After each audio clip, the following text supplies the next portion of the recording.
علی صاحب دبئی سے پوچھتے ہیں ہم مال میں کام کرتے ہیں تو وہاں نماز کے وقت کوئی نہ کوئی آگے بڑھ کر نماز پڑھا دیتا ہے. کل ایک شخص نے نماز پڑھائی جس نے پینٹ پہنی ہوئی تھی جس پر صلیب کے جیسا نشان بھی بنا ہوا تھا. کیا ایسی صورت میں مجھے جماعت سے نماز پڑھنی چاہیے اپنی الگ پڑھوں؟ بھائی صاحب ایسا پینٹ پہ کون صلیب کا نشان بناتا ہے؟ آپ کو وہم ہوگا. تو جیسے نشان تو وہ تھوڑا بہت ہر جگہ ہی نظر آ رہا ہوتا ہے. وہم نہ کریں, نماز آپ کی ہو گئی ہے. باقی بہتر یہی ہے کسی ایسے شخص کو نماز میں آگے کیا جائے جس کی پوری داڑھی ہو, پراپر ڈریس ہو. لیکن بہرحال نماز ہو جاتی ہے ہر مسلمان کے پیچھے. کیا لڑکیوں کی آواز میں نعتیں سن سکتے ہیں؟ دیکھیں جوان لڑکیوں کو چاہیے اپنی آواز کا پردہ کریں کیونکہ اس سے فتنے کا بہرحال اندیشہ ہوتا ہے. حیا کے بھی خلاف ہے یہ. کبھی کوئی ضرورت ہو تو ایک الگ بات ہے. تو اس طرح ان کا جوان لڑکیوں کے لیے میڈیا پہ آ کے نعتیں پڑھنا ٹھیک عمل نہیں ہے. تو سننے سے بھی اجتناب بہتر ہی ہے. فتنے سے جتنا دور رہیں اتنا زیادہ اچھا ہے. عمرہ کرنے سے کیا تمام گناہ معاف ہو جاتے ہیں؟ تو کیا قضا نمازیں معاف نہیں ہوں گی؟ جبکہ عمر بھی 60 سال سے اوپر ہو تو بندہ کیا کرے؟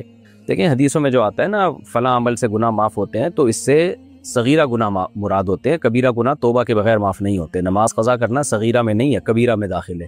لہذا وہ توبہ بھی کرنی پڑے گی اور اس کی تلافی یعنی قضا بھی کرنی پڑے گی. تو اگر آپ کی عمر 60 سال سے زیادہ ہے تو ٹینشن نہ لیں. ایک تو 2 رکعت پڑھ کے اللہ سے توبہ کریں جو نمازیں چھوڑی ہیں, پر نمازوں کا حساب لگا لیں.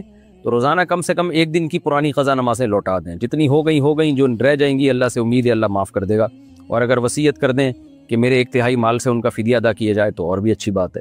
مفتی صاحب یوٹیوب پر کون سی ویڈیو, یہ وصیت جو ہے نا یہ اصل حکم نہیں ہے, اصل حکم قضا ہی ہے. تو اس کو قضا پڑھیں. 60 سال ہیں, اللہ آپ کو 80 سال کی عمر دے تو 20 سال میں 20 سال کی قضا ہو جائے گی انشاءاللہ. تو حرج جب ہوتا ہے جب ہم یہ کہتے ہیں کہ ایک ہی دن میں ساری پرانی نمازیں لوٹانا لازم ہے. تو ایک دن میں تھوڑی ہر فرض نماز کے ساتھ ایک پرانی بھی فرض پڑھ لیں. مفتی صاحب یوٹیوب پر کون سی ویڈیوز ڈالنا جائز ہے؟ میچ کی, کوکنگ کی, فنی ویڈیوز اور ولاگرز کے بارے میں بھی بتائیں. دیکھو ہر جائز ویڈیو ڈالنا جائز ہے. جو ویڈیو جس میں فحاشی ہو وہ جائز نہیں ہے. آج کل خواتین بیہودہ لباس میں آ رہی ہوتی ہیں یوٹیوب پہ, لوگ اپنی بیویوں کی نمائش کر رہے ہوتے ہیں, خوبصورت بیویوں کی, تاکہ لوگ ان کو دیکھ کے آئیں. تو یہ سب ناجائز اور حرام عمل ہے. باقی کوئی بھی کام جس میں یہ میچ کی ویڈیو ڈال دی آپ نے, کوکنگ کی ڈال دی, فنی ویڈیوز جس میں بے حیائی نہ ہو تو یہ ٹھیک ہے, ڈال سکتے ہیں. ولاگرز بھی ایسے ہی ہیں, کوئی بھی آپ نے ولاگ بنایا شیئر کر سکتے ہیں, اس کو کوئی حرج نہیں ہے اس میں. مسکان صاحبہ انڈیا سے, میرا گورنمنٹ کالج میں ایڈمیشن ہوا ہے, وہاں سب غیر مسلم ہیں, یونیفارم پہننا ضروری ہے, دوپٹہ بھی نہیں لے سکتے, ایسے میں کیا حکم ہے؟ دیکھیں مسلمان لڑکی پر اسکارف لینا واجب ہے. اصل میں تو جوان لڑکی پر چہرے کا پردہ بھی واجب ہے, لیکن جہاں شدید مجبوری ہو تو چہرے کی گنجائش دی جا سکتی ہے, لیکن سر کو بہرحال چھپانا پڑے گا. تو آپ لیٹر لکھ کے دیں, پرمیشن لیں, ورنہ پھر آپ اس یونیورسٹی میں نہ پڑھیں آپ. اچھا بھائی, کیا کوئی ایسی حدیث ہے کہ ہند کی تباہی چین سے آئے گی اور پاکستان کی ہند سے؟ نہیں, ایسی کوئی حدیث نہیں ہے میرے علم میں.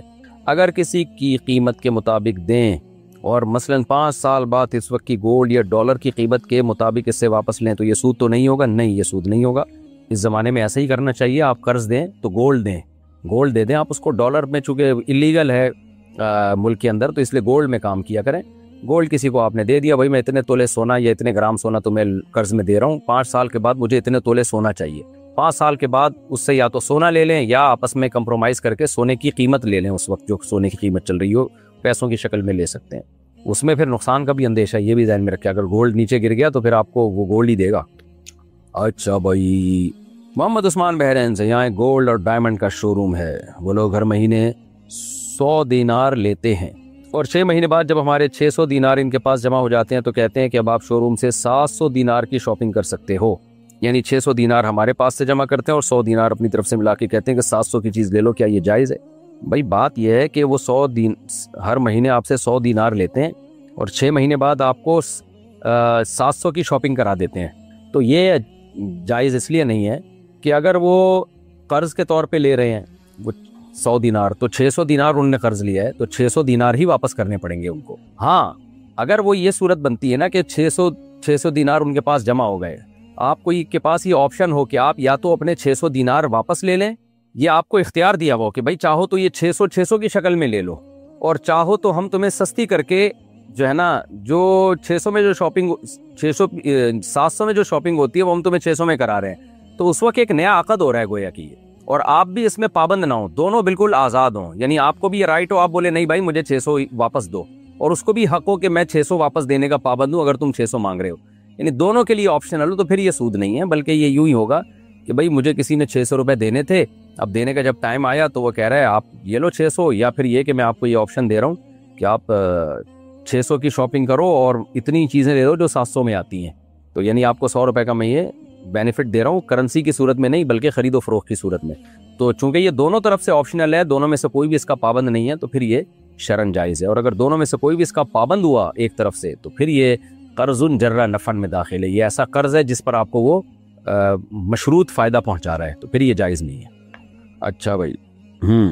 یوسف خان علی گڑھ سے، تمباکو سے بنی ہوئی اشیاء کا کاروبار کرنا کیسا ہے؟ جیسے بیڑی، سگریٹ، گٹکا وغیرہ. مکروہ ناپسندیدہ ہے، حرام نہیں ہے لیکن بہت سخت مکروہ ناپسندیدہ ہے، نہیں کرنا چاہیے یہ کام. تحویل قبلہ سے کیا مراد ہے؟ تحویل قبلہ کا مطلب یہ ہے کہ اللہ تعالیٰ نے پہلے نبی صلی اللہ علیہ وسلم کو حکم دیا تھا کہ بیت المقدس کی طرف رخ کر کے نماز پڑھیں. تو مدینہ میں آنے کے بعد بھی آپ نے تقریباً 17 مہینے بیت المقدس کی طرف رخ کر کے نماز پڑھی، پھر اللہ نے قبلہ چینج کر دیا، فرمایا کہ اب بیت اللہ کی طرف رخ کریں. تو اس عمل کو تحویل قبلہ کہا جاتا ہے کہ قبلے کو تبدیل کر دیا گیا. یوسف خان علی گڑھ سے، اشارے سے سلام اور اشارے سے جواب دینے کا کیا حکم ہے؟ اور مصافحہ کے بعد سینے پر ہاتھ رکھنا کیسا ہے؟ دیکھیں، نبی صلی اللہ علیہ وسلم نے اہل کتاب کی مشابہت سے منع کیا اور اشارے سے سلام کرنے سے منع کیا، لیکن اس حدیث کا مطلب علماء نے بتایا ہے اس سے وہ اشارہ مراد ہے جس میں سلام نہ ہو، خالی اشارہ ہی ہو. تو اگر کوئی بندہ دور ہے اور آپ ہاتھ سے اشارہ کر کے سلام کرتے ہیں لیکن منہ سے سلام بھی کہتے ہیں تو یہ جائز ہے. باقی سینے پہ ہاتھ رکھنا اس کا کوئی ثبوت نہیں ہے، تو اس کو کوئی سنت سمجھتا ہے تو غلط ہے، سنت نہ سمجھے، ویسے ہی ایک اشارہ کر رہا ہے رسپیکٹ کے لیے، تو اس میں کوئی حرج بھی نہیں ہے. اگر والد کو ڈاکٹر بتا دے کہ جانے کا وقت آ گیا ہے اور وہ اپنے بینک سے ساری رقم ایک بیٹے کے اکاؤنٹ میں ٹرانسفر کر دے تو کیا اس کو گناہ ہوگا؟ اگر والد کو یہ خطرہ ہے کہ میں نے ساری رقم بیٹے کے اکاؤنٹ میں ٹرانسفر کر دی تو وہ کھا جائے گا، باقیوں کو حصہ نہیں دے گا، تو پھر تو یہ عمل حرام اور ناجائز ہے. لیکن اگر والد کو بیٹے پر 100% اطمینان ہے، اعتماد ہے کہ میں اس کے اکاؤنٹ میں ڈالوں گا تو یہ کھائے گا نہیں بلکہ وراثت کو شرعی اصولوں کے مطابق تقسیم کرے گا، تو پھر یہ عمل جائز بلکہ مستحب ہے تاکہ وارثوں کو آگے تکلیف نہ ہو. میاں بیوی کا جھگڑا ہوا اور بیوی نے قسم کھائی کہ اب تمہارے پاس نہیں آؤں گی. اب وہ کہہ رہی ہے کہ میں نے قسم کھا لی تھی تو ہمارا نکاح ٹوٹ گیا، برائے مہربانی اس کا حل بتا دیں. نہ جی، بیوی کے نکاح توڑنے سے نکاح نہیں ٹوٹتا، نکاح توڑنے کا حق اللہ نے شوہر کو دیا ہے، تو بس بیوی کو چاہیے کہ وہ چلی جائے اور قسم کا کفارہ ادا کر دے، اس سے نکاح نہیں ٹوٹتا.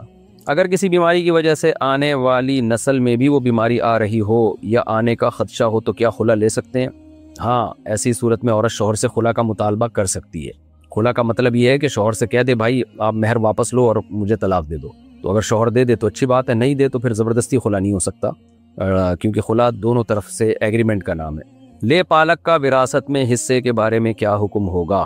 نہیں جی، لے پالک کا وراثت میں کوئی حصہ نہیں ہوتا، البتہ جس نے بچہ لے کے پالا ہے وہ اس کے لیے 1/3 تک کی وصیت کر سکتا ہے، 1/3 تک کی، یا زندگی میں ہی اس کو مالک بنا سکتا ہے دے کے. امان اللہ صاحب انڈیا سے، ایک بھائی جدہ میں رہتا ہے اور وہ اپنے انڈیا والے بھائی سے کہتا ہے کہ میری طرف سے 5,000 روپے فلاں شخص کو زکوٰۃ دے دو، جب میں انڈیا آؤں گا تو تمہیں دے دوں گا، اور یہ 5,000 میرے اوپر تمہارا قرض ہوگا، کیا اس طرح سے زکوٰۃ ادا ہو جائے گی؟ جی ہاں جی، ادا ہو جائے گی.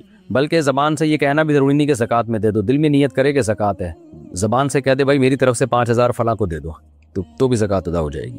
میرا رشتہ میری امی نے ماموں کی بیٹی کے لیے دیا ہوا ہے، لیکن ماموں بریلوی خیالات کے ہیں اور کہہ رہے ہیں کہ مرید ہو جاؤ تو رشتہ دے دوں گا. سبحان اللہ. اور اگر مرید نہیں بنے تو رشتہ بھی نہیں دوں گا. میں اور ماموں کی بیٹی ایک دوسرے کو پسند کرتے ہیں تو مرید بن جائیں، شادی کریں، اس کے بعد بولیں السلام علیکم بھائی پیر صاحب، السلام علیکم. تو جہالت کا یہی علاج ہوتا ہے. اچھا بھائی، پس ماموں نہیں مان رہے اور اگر ہماری شادی نہیں ہوئی تو ہم کہیں اور شادی بھی نہیں کریں گے، تو یہی حل ہے جو میں نے بتایا، مرید بن جائیں، اگلے دن بیعت توڑ دیں، تو کوئی حرج نہیں ہے اس میں، کیونکہ نیت ہی نہیں تھی آپ کی بیعت ہونے کی. بیعت توڑنا جب برا عمل ہے جب نیت ہونا بیعت کرنے کی. آپ تو رشتے کے لیے کیوں ظلم ہو رہا ہے نا، یہ بچی پر بھی ظلم ہو رہا ہے. خام خام میں ماموں نے پخ لگا دی، بچی ایک لڑکے کو پسند کر رہی ہے، ماموں نے پخ لگا دی کہ جی فلاں سے بیعت ہو جاؤ، تو یہ بچی پہ ظلم ہے. تو ظلم سے بچنے کے لیے جب رشوت دینا جائز ہے تو جھوٹی موٹی کی بیعت کرنا کیوں جائز نہیں ہے؟ تو بچی کو ظلم سے بچانے کے لیے آپ نیت کریں کہ میں جھوٹی موٹی کی بیعت ہو رہا ہوں، کہ خام خواہ کی پخ لگائی بھی ایک بندے نے کہ جی شادی جب کروں گا جب فلاں پیر صاحب سے بیعت. پیر تو وہ ہوتا ہے جو آپ کو خود سمجھ میں آئے، رشتہ لینے کے لیے تھوڑی کسی کو پیر بنایا جاتا ہے. پیر تو وہ ہوتا ہے جس سے آپ کو دین سیکھیں، اور جس پیر کو پتا ہو کہ یہ لڑکی کے چکر میں مجھ سے بیعت ہو رہا ہے اور وہ پیر بیعت کر بھی لے تو وہ تو ویسے ہی بہت بڑا جاہل ہے. تو پیر تو وہ ہوتا ہے کہ آپ اس سے مینٹور بنا رہے ہو کہ بھائی میری اصلاح کرنی ہے، آپ نے مجھے گناہوں سے بچانے کا نسخے بتانے، تو وہ تو جو سچا پیر جسے کہتے ہیں اس کو تلاش کریں آپ. ہو سکتا ہے یہ بھی سچے پیر ہوں، ان کو کان میں جا کے بتا دیں کہ میں اس لڑکی کو پسند کرتا ہوں، یہ بھی مجھے پسند کرتی ہے، اس لڑکی کے ابا نے بولا میں آپ سے بیعت ہو جاؤں. تو اگر وہ سچا پیر ہوگا تو بولے گا بھائی ٹھیک ہے فیک بیعت کر لو، شادی کرو، اس کے بعد پتلی گلی سے نکلو. سچا پیر یہی کرے گا ایسے موقع پہ. اور اگر وہ آپ کا خیال ہے کہ ایسا نہیں کرے گا، اس کا مطلب وہ سچا پیر ہے ہی نہیں، تو اس کے ہاتھ میں تو فیک بیعتی ہونی ہے پھر۔ اچھا بھائی، آنکھوں کے وائرل انفیکشن میں پانی پر قرآن پاک کی کوئی آیت پڑھ کر منہ دھو سکتے ہیں؟ اس سے گناہ تو نہیں ہوگا؟ نہیں، گناہ نہیں ہوگا۔ محمد صاحب سعودی عرب سے پوچھتے ہیں سیلون میں کام کرنا کیسا ہے؟ آج کل لڑکے داڑھی اور بالوں کے ڈیزائن وغیرہ بنواتے ہیں، کیا اس کی کمائی سے صدقہ خیرات یا مسجد کے کام میں حصہ لے سکتے ہیں؟ نہیں لے سکتے۔ داڑھی کاٹنا یا بالوں کے اوٹ پٹانگ ڈیزائن، کہیں سے اس بلیڈ لگ رہی ہے، کہیں سے بال چھوڑے جا رہے ہیں، سب ناجائز ہے، تو اس کی آمدن بھی ناجائز ہے۔ تو سیلون میں جائز کام کریں، ناجائز کام نہ کریں، اور ناجائز چیز کی جو اجرت ہے وہ صدقہ بھی نہیں ہو سکتی، وہ مسجد میں بھی نہیں رکھ سکتی، اس کو ثواب کی نیت کے بغیر ہی خرچ کرنا پڑے گا، کسی بھی فقیر کو دے دیں، یا مسجد کے واش روم وغیرہ میں لگا سکتے ہیں ثواب کی نیت کے بغیر۔ میرے شوہر کے انتقال کے بعد میری دوسری شادی ہوئی، میرے حالیہ شوہر کے دوسری بیوی سے اور بچے بھی ہیں۔ اچھا، آپ کے شوہر کے انتقال کے بعد آپ کی دوسری شادی ہوئی، یعنی شوہر سے، اور شوہر کی ایک اور بیوی بھی ہے۔ میں ان سے بہت پیار بھی کرتی ہوں، اور جب دعا مانگتی ہوں تو ان کے لیے بھی مانگتی ہوں، ماشاءاللہ جی، لیکن میں اگر اپنے بچوں کے لیے الگ سے بھی دعا مانگوں تو کیا گنہگار ہوں گی؟ نہیں جی، اپنے بچوں کا حق زیادہ ہے، ان سے محبت بھی زیادہ ہوتی ہے، تو ان کے لیے الگ سے نام لے کے دعا مانگنے میں کوئی حرج نہیں ہے، بلکہ بچوں سے محبت اور ان کے حق کا تقاضا ہے کہ ان کا باقاعدہ پراپر الگ سے نام لے کے دعا کیا کریں۔ کیا موبائل قسط پر لے سکتے ہیں؟ جی لے سکتے ہیں بھائی صاحب۔ کیا الٹے ہاتھ کی انگلیوں پر ذکر کی گنتی کر سکتے ہیں؟ کر سکتے ہیں، لیکن ناپسندیدہ ہے، سیدھے ہاتھ پہ ذکر کرنا چاہیے۔ کان النبی صلی اللہ علیہ وسلم یحب التیامن فی کل شیء، حضرت عائشہ فرماتی ہیں نبی ہر چیز میں دائیں طرف کو ترجیح دیتے تھے، تو جوتا پہننے میں، لباس پہننے میں، تو ذکر تو عبادت ہے، اس میں تو دائیں جانب کو زیادہ ترجیح دینی چاہیے۔ یہ کیا لکھا ہوا پتہ نہیں، فورس، کچھ سمجھ میں نہیں آ رہا کیا لکھا ہوا ہے، میں سوال عارف صاحب سے دوبارہ پوچھوں گا، یہ کیا انہوں نے پوچھا ہے؟ فوریکس نہیں لکھا ہوا، کچھ اور لکھا ہوا ہے۔ اگر نماز چھوٹ جائے تو اس کو دوسری نماز کے ساتھ پڑھ سکتے ہیں؟ پڑھنے کا طریقہ بھی بتا دیں۔ نماز چھوٹ جائے تو دوسری نماز کے ساتھ پڑھ سکتے ہیں، پڑھنے کا یہی طریقہ ہے، جیسے ادا پڑھی جاتی ہے ویسے ہی قضا بھی پڑھی جاتی ہے، سنت موقدہ نہیں پڑھی جاتی، بس وتر واجب پڑھے جاتے ہیں، باقی دوسری نماز تک مؤخر کرنا یہ کبیرہ گناہ ہے، یہ ذہن میں رکھیں۔ اسلام میں نماز چھوڑنے سے بڑا کوئی جرم ہے نہیں اللہ کے حقوق میں۔ میری بہن کی شادی کے 1 مہینے بعد اس کا شوہر باہر چلا گیا اور واپس نہیں آیا، اب میری بہن امی کے گھر رہتی ہے، اس کے شوہر نے اسے طلاق دے دی، اس کی عدت کے بارے میں بتائیں۔ بس جب عدت جو ہے وہ جب طلاق دی ہے تو اس کے بعد 3 ماہواریاں، 3 مینسز آئیں گے تو عدت گزر جائے گی۔ اگر جم میں گانے لگے ہوں تو کیا کرنا چاہیے؟ منع کرنا چاہیے، بھائی صاحب گانے بند کرو، کر دے تو اچھی بات ہے، بہتر یہی کہ جم بدل لیں، ایسی جگہ جائیں جہاں گانے نہ لگے ہوں۔ میں نائٹ ڈیوٹی کرتا ہوں، 12 گھنٹے کی ڈیوٹی ہوتی ہے، صبح سوتے ہیں تو ظہر کی نماز رہ جاتی ہے، ایسے میں کیا کرنا چاہیے؟ بھائی نائٹ ڈیوٹی آپ کرتے ہیں، 12 گھنٹے کی صبح سوتے ہیں تو صبح نہ سوئیں نا، فجر کی نماز پڑھ کے سویا کریں۔ اچھا ہاں، ظہر کی نماز رہ جاتی ہے تو غلط ہے، الارم لگائیں آپ، فجر سے لے کے ظہر تک بہت ٹائم ہوتا ہے سونے میں بھائی صاحب، تو ایسی مسجد میں نماز پڑھ لیا کریں جہاں ظہر کی نماز ذرا دیر سے ہوتی ہے، تو گناہ کی بات ہے، آپ فجر پڑھ کے سو گئے تو بہت ٹائم ہوتا ہے بھائی جان فجر اور ظہر میں، تو نیند پوری ہو جانی چاہیے اس میں بھی۔ بہرحال گناہ ہوگا، آپ کو چاہیے الارم لگائیں، پورا جاگنے کا انتظام کریں، کسی کے ذمہ بھی لگا دیں، پھر بھی آنکھ نہیں کھلتی تو پھر معاف ہے۔ مرد کے لیے نامحرم عورتوں سے ہنسی کر بات کرنا یا مذاق کرنا جائز ہے؟ نہیں جناب، یہ چیز فتنوں کا ذریعہ ہے۔ کوئی ایجڈ خواتین ہے، بوڑھی ہے بیچاری، وہ ایک الگ بات ہے۔ محمد شاہویز یوپی انڈیا سے، میرا گھر مسجد کے بالکل ساتھ ہے، جب امام صاحب نماز پڑھاتے ہیں تو صاف آواز آتی ہے، تو کیا میں گھر میں جماعت کے ساتھ 5 نمازیں پڑھ سکتا ہوں؟ نہیں، آپ کو مسجد میں جانا پڑے گا۔ میرے والد کروڑ پتی ہیں ماشاءاللہ، ایڈریس بتائیں کہاں ہیں؟ انہوں نے ساری جائیداد بیٹوں کے نام کر دی ہے، یہ کہہ کر کہ بیٹیوں کو جہیز دے چکا ہوں، اب ان کا کوئی حساب نہیں ہے۔ ہم بہنوں کے مالی حالات بھی ٹھیک نہیں ہے، میں کرائے کے مکان میں رہتی ہوں، آپ بتائیں میں کیا کرنا ہے؟ دیکھیں، اگر اتنا ہی جہیز انہوں نے زندگی میں دیا ہے بیٹیوں کو، جتنا بیٹوں کو انہوں نے پیسے دیے ہیں، تو زندگی میں اگر کوئی تقسیم کرے تو برابر تقسیم کرنا چاہیے۔ تو اگر دے دیا ہے زندگی میں جائیداد بیٹوں کو بھی، بیٹیوں کو بھی، بیٹیوں کو جہیز کی شکل میں دے دی، بیٹوں کو کسی اور شکل میں، تو پھر یہ ظلم نہیں ہے، جائز ہے۔ لیکن اگر بیٹیوں کو بہت تھوڑا دیا ہے اور بیٹوں کو بہت زیادہ دیا ہے، یا بیٹیوں کو جو دیا ہے وہ ان کے استعمال کے قابل ہی نہیں ہے، یعنی اس میں ان کا کوئی خاص فائدہ ہی نہیں ہو رہا، تو پھر یہ ظلم زیادتی ہے۔ یا بیٹیوں کو وراثت سے ہی محروم کر رہے ہیں کہ میرے مرنے کے بعد ان کو کچھ نہ ملے، تو یہ بھی ظلم ہے۔ مرنے کے بعد باپ جو چھوڑ کے جائے گا وہ بہرحال بیٹیوں کو اس میں سے حصہ ملے گا، چاہے زندگی میں کتنا ہی دے دیا ہو۔ تو خلاصہ یہ ہے کہ چونکہ والد صاحب زندگی میں اپنی پراپرٹی ڈیوائیڈ کر رہے ہیں، تو زندگی میں وہ بیٹوں کو بھی دیں، بیٹیوں کو بھی دیں۔ اگر وہ سمجھتے ہیں کہ میں نے بیٹیوں کو اتنا دے دیا جتنا میں بیٹوں کو دے رہا ہوں، تو وہ ذمہ داری سے بری ہیں، پھر ظلم نہیں ہے یہ بیٹیوں پر، کیونکہ ان کو چاہے کسی بھی شکل میں دیا وہ دے دیا۔ لیکن اگر بہت تھوڑا دیا اور بیٹوں کو بہت زیادہ دے رہے ہیں تو پھر یہ غلط ہے، پھر بیٹیوں کو دینا چاہیے، صرف بیٹوں کو دینا پھر یہ غلط ہے۔ میں میڈیکل یونیورسٹی میں پڑھتی ہوں اور ایک لڑکے کو اس کے دین اور ایمان کی وجہ سے پسند کرتی ہوں ماشاءاللہ، لیکن حیا کی وجہ سے اس سے بات کرنے کی ہمت نہیں ہے۔ میں اس سے شادی میں سنجیدہ ہوں، یعنی آپ نمبر دے دیں پھر میں بات کر لیتا ہوں اس سے۔ لیکن شرم کی وجہ سے نہ میں اپنے گھر والوں کو بول سکتی ہوں اور نہ اپنی دوستوں کو کہ میں کسی کو پسند کرتی ہوں، میں اس سے کیسے بات کروں؟ برائے مہربانی بتائیں، آپ مجھے ان کا نمبر بھیج دیں، میں اس بندے کو بول دیتا ہوں بھائی صاحب یہ خاتون ہے، میڈیکل یونیورسٹی میں پڑھتی ہیں، یہ آپ سے شادی کے سلسلے میں بات کرنا چاہ رہی ہیں، ان سے ہو نہیں پا رہی ہے تو آپ بات کر لیں۔ دیکھیں اب میں یہاں یہ مشورے تو نہیں دے سکتا نا کہ آپ ان سے کیسے بات کریں، یہ تو کسی بھی طریقے سے بات کر لیں، اپنی کسی سہیلی کو بول دیں جس میں شرم نہ ہو، آپ کو شرم آ رہی ہے تو کسی استغفر اللہ یعنی کسی اور کو بول دیں جس میں اتنی شرم نہ ہو، وہ پرچے ورچے لکھ کے دے دیں ان کو، تو بات تو کرنی پڑے گی نا، ورنہ کہیں اور شادی ہو جائے گی، پھر اس کے بچے آپ کو پھپھو بولیں گے تو اچھا نہیں لگے گا پھر آپ کو۔ اچھی بات ہے لڑکیوں میں ایسی حیا ہونی چاہیے، بہت اچھی بات ہے، لیکن ایسی حیا جس سے آپ کو نقصان ہو تو وہ غلط ہے۔ تو آپ اپنی کسی فرینڈ کے ذریعے پیغام بھجوا دیں کہ بھائی یہ لڑکی آپ سے نکاح کرنا چاہتی ہے، تو اس لڑکے سے بولیں کہ اپنے والدین کو ہمارے ابو کے گھر بھیج دیں۔ ڈائریکٹ یہ طریقے ٹھیک نہیں ہوتے، خاندانی لوگ ابا اماں کے ذریعے ہی رشتے طے کر رہے ہوتے ہیں، تو پیغام پہنچانے کی حد تک یا اپنی دلچسپی ظاہر کرنے کی حد تک تو اس میں کوئی حرج نہیں ہے، لیکن آگے کا جو پروسیس ہے وہ پھر والدین کو آپس میں ملوائیں۔ میں ایک شاپ پر کام کرتی ہوں اور ٹائم پر نماز پڑھ لیتی ہوں، میرے ساتھ ایک اور اسٹاف ہوتی ہے، اگر کبھی وہ نہیں آتی تو میں اکیلی ہوتی ہوں، تو اس صورت میں نماز کیسے پڑھوں کیونکہ کسٹمر آ گیا تو کمپلین کر دے گا۔ فرض نماز کسی صورت میں چھوڑنے کی اجازت نہیں ہے۔ آپ موبائل میں اپلیکیشن میں نمازوں کے ٹائم ڈالیں، آپ کو پتا ہو جی کس وقت سے لے کر کس وقت تک نماز کا ٹائم ہے، اس میں جب ٹائم ملتا ہے آپ نماز پڑھ لیں۔ تو یہ عذر کے کسٹمر آئے گا تو میں نماز پڑھ رہی ہوں گی تو شکایت کرے گا، یہ عذر شریعت میں معتبر نہیں ہے، کیونکہ نماز میدان جنگ میں معاف نہیں ہے تو دکان میں کہاں سے اور کسٹمر کے لیے کہاں سے معاف ہو گئی وہ نماز؟ فرض آپ کو بہرحال پڑھنے پڑیں گے۔ جو لمبے لمبے روٹ پر ٹرک چلاتے ہیں تو وہ نماز کیسے کریں گے؟ وہ لمبے لمبے روٹ پہ نماز کے ٹائم پہ اتر جائیں گے اور چھوٹے چھوٹے روٹوں پہ جا کے کھڑے ہو کر نماز پڑھ لیں گے۔ نماز پڑھنی پڑے گی، نماز چھوڑنا جائز نہیں ہے۔ مبشر بنت معاذ الدین انڈیا سے، تسہیل بہشتی زیور میں سائمہ گھوڑے پر زکوٰۃ بتائی گئی ہے، جو کہ فتاوی کی دوسری کتابوں میں ہے کہ گھوڑے پر زکوٰۃ نہیں ہے، ایسا کیوں ہے؟ اچھا بھائی یہ مجھے جگہ دیکھنی پڑے گی تسہیل بہشتی زیور میں دیکھ کے انشاءاللہ پھر بتاؤں گا۔ میں گاڑی چلاتا ہوں اور قریب میں مسجد ہوتی ہے لیکن مجھے پتہ نہیں ہوتا، تو میں گاڑی میں ہی نماز پڑھ لیتا ہوں اور بعد میں اذان کی آواز آتی ہے، تو اس صورت میں کیا کرنا ہوگا جناب؟ فرض نماز گاڑی میں نہیں ہوتی، پراپر اتر کے قبلے کی طرف رخ کر کے اچھے بچوں کی طرح پڑھنی پڑے گی۔ نوافل تو ہو جائیں گے گاڑی میں بیٹھے بیٹھے، فرض نماز اور وتر اتر کے پڑھنی پڑے گی آپ کو، اس طرح نہیں ہوتی نماز۔ قضا نماز کب پڑھنی چاہیے؟ جیسے فجر کی نماز قضا ہو گئی اور ظہر کا وقت ہو گیا تو قضا کیسے پڑھیں؟ فجر کی نماز قضا ہو گئی تو جب آنکھ کھلے اور مکروہ وقت گزر جائے تو فوراً پڑھیں نماز، اس میں تاخیر نہیں کریں آپ۔ تو نبی صلی اللہ علیہ وسلم نے فرمایا جس کے من نام عن صلاۃ او نسیہا فلیصلیھا اذا ذکرھا، کما قال صلی اللہ علیہ وسلم، جس کی آنکھ لگ جائے یا بھول جائے تو جب اس کو یاد آئے اس وقت نماز پڑھے۔ تو فجر میں چونکہ مکروہ وقت بھی ہوتا ہے تو مکروہ وقت گزرنا ضروری ہے، تو آنکھ نہیں کھلی یا بھول گئے تو جیسے ہی یاد آیا مکروہ وقت گزرتے ہی آپ نماز پڑھیں۔ اتنا دیر کرنا کہ ظہر میں جا کے پڑھ رہے ہیں یہ غلط عمل ہے۔ بہرحال نہیں پڑھی ہو تو ظہر سے پہلے پھر پڑھنی پڑے گی، اور اسی طرح سے پڑھیں جیسے ادا نماز پڑھتے ہیں، قضا بھی ایسے ہی ہوتی ہے۔